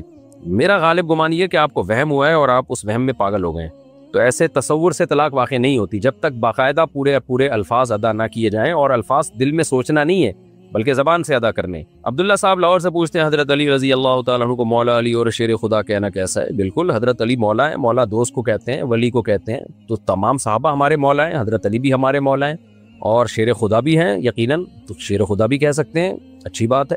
محمد سلیمان مالی گاؤں سے ہندوستان سے، میرا سوال یہ ہے کہ سستی کیسے ختم کریں؟ دیکھو، سستی جو بہت زیادہ سست ہوتے ہیں نا، وہ اپنی سستی خود ختم نہیں کر سکتے، ان کا کوئی بڑا جب تک ان کو طبیعت سے، یعنی اگر سستی پہ جب تک ان کو طبیعت سے ان کی، یعنی آپ سمجھ کے میں کیا کہنا چاہ رہا ہوں، تو پھر سستی ٹھیک ہو جاتی ہے. میں نے بڑے بڑے پوستی دیکھے ہیں، ان کے ابا نے ان کو ٹھیک کر دیا، طبیعت سے دھویا ان کو، وہ سیٹ ہو گئے. بہت ہی خطرناک بیماری ہے سستی. اس کے لیے کسی چست سے پٹنا ضروری ہے. وہ آپ کو جو ہے نا ہر وقت آپ کو وہ کنٹرول میں رکھے اور آپ سے چند دن مسلسل آپ سے محنت کروائے، ایکسرسائز کروائے، کام کروائے ٹائم پہ، اس کے بعد انسان کا بچہ بنتا ہے. تو اگر یہ ممکن ہے تو میرے بھائی یہ کروا لیں آپ کام، تو آپ کی سستی دور ہو جائے گی. اور اگر کوئی ایسا آپ کا ٹیچر، استاذ، بزرگ نہیں ہے جو آپ کی ٹیوننگ سروس کر سکے، تو پھر آپ خود ہی کریں. اب کیا کہہ سکتا ہوں میں، یہی ہے کہ سستی کا علاج ہے چستی. کرنے کے کام کرنے سے ہی ہوتے ہیں. تو جس دن کوئی کام رہ جائے تو اپنے آپ کو سزا دیں، یہی ہو سکتا ہے. لیکن سست آدمی سزا کہاں سے دے گا؟ میں دعا ہی کرتا ہوں بھائی، یہ چترول کے بغیر یہ چیزیں ٹھیک ہونا بہت مشکل ہے. میں اپنے شوہر کی دوسری بیوی ہوں، وہ میرے پاس نہیں آتے، پہلی کے پاس رہتے ہیں. میں 7 مہینوں کی پریگننٹ ہوں. پہلی بیوی کو دوسری شادی کا نہیں پتا. اچھا، آپ یہ کہتے ہیں میں اپنے شوہر کی دوسری بیوی ہوں، پہلی کے پاس رہتے ہیں، 7 مہینے کی پریگننٹ ہوں، پہلی بیوی کو دوسری شادی کا نہیں پتا. میں کہتی بھی ہوں آنے کا، لیکن نہیں آتے. جب اپنا دل کرتا ہے تو 3-4 دن بعد آ جاتے ہیں. میں کیا کروں؟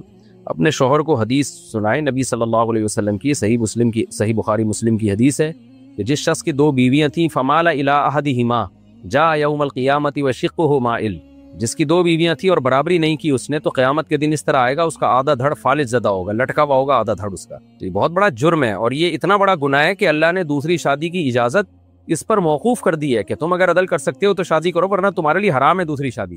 تو میاں لوگ آج کل یہ کرتے ہیں. میں نے دوسری شادی والوں میں بہت ہی کم انسان کے بچے دیکھے ہیں جو 2 کر کے دونوں کو نبھائیں بھی. کہیں نہ کہیں الٹا ہی کر رہا ہوتا ہے آدمی.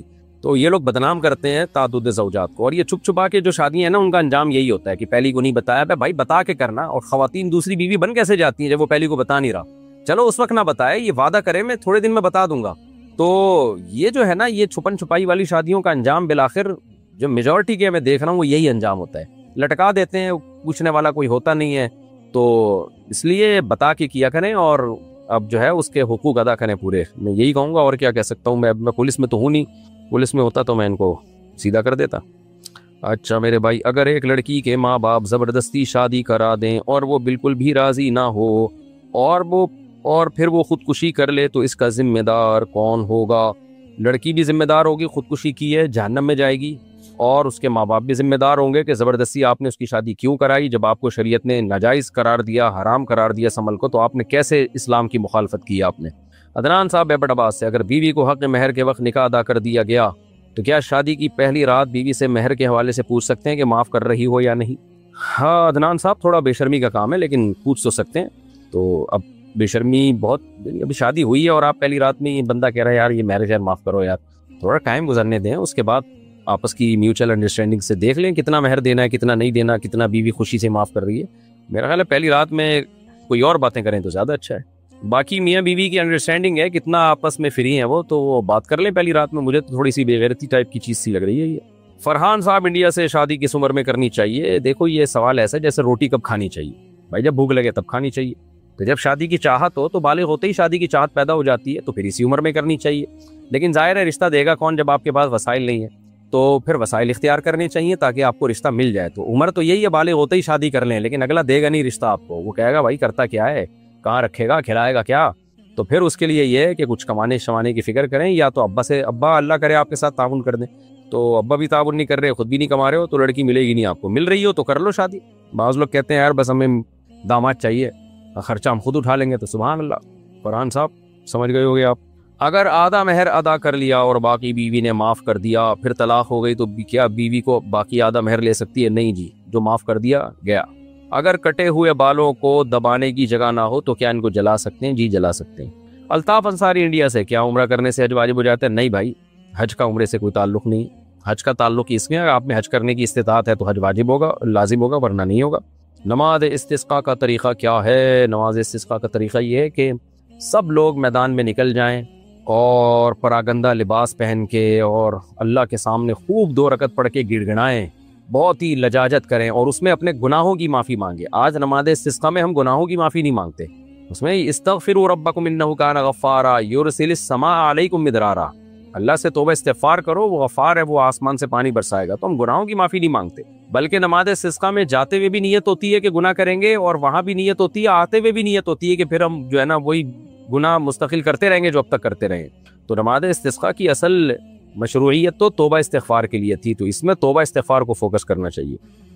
زوجہ منصور کرک سے خاتون کی وراثت کی تقسیم کا طریقہ بتا دیں۔ کوئی فرق نہیں ہے بھائی، وہی جو ابا کی وراثت تقسیم ہوگی اماں کی بھی بالکل ویسی تقسیم ہوگی، کوئی فرق نہیں ہے۔ رزق میں برکت کا طریقہ یا وظیفہ بتا دیں بھائی۔ حسبی اللہ و نعم الوکیل ہے یا رزاقو ہے، کوئی بھی ایسی آیت جس کا رزق سے تعلق ہے وہ پڑھ لیا کریں۔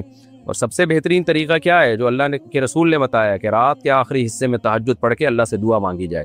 اس وقت اللہ آسمانہ دنیا پر آ کر کہتے ہیں حل من مسترزق ارزق لہ، کوئی ہے مجھ سے روزی طلب کرنے والا کہ میں اس کو روزی دوں۔ پھر دن میں محنت بھی کریں، خالی دعائی نہ مانگتے رہیں، دن میں محنت بھی کریں تو اللہ انشاءاللہ رزق کے دروازے کھولے گا۔ ساجد خان انڈیا سے، فرض نماز سے پہلے کی سنت کیا نماز کے بعد پڑھ سکتے ہیں یا نہیں؟ جو پہلے کی سنت ہیں وہ پہلے ہی ہیں، جیسے فجر کی 2 سنت پہلے کی وہ